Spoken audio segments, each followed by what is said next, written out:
அதிமுக முன்னாள் அமைச்சர் ஆர்பி உதயகுமார் செய்தியாளர்களுக்கு பேட்டி கொடுத்து கொண்டிருந்த போது அந்த வழியாக வந்த திமுக எம்பி தங்க தமிழ்ச்செல்வனை பார்த்ததும் அதிமுகவினர் உற்சாகமாகி கையசைத்தது கவனத்தை ஈர்த்தது. மதுரை மாவட்டம் உசிலம்பட்டி அருகே கருமாத்தூரில் அதிமுக சார்பில் போதைப்பொருள் ஒழிப்பு மற்றும் கள்ளச்சாராய விவகாரம் தொடர்பாக துண்டு பிரசுரங்களை வழங்கும் விழா நடைபெற்று வருகிறது.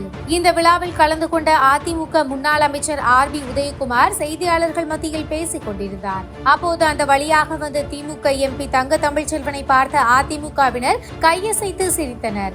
ஆர்பி உதயகுமாரும் பேசிக்கொண்டே அவரை பார்த்து சிரித்தார். பின்னர் தங்க தமிழ்ச்செல்வனும் கையெடுத்து கும்பிட்ட சம்பவம் கவனத்தை ஈர்த்தது. திராவிட முன்னேற்ற கழகம் நாங்க பி டீம் இல்ல, ஏ டீம் இல்ல, ஒரிஜினல் டீம் திமுக என்பதை நேரத்தில் தெரிவித்துக் கொள்கின்றேன்.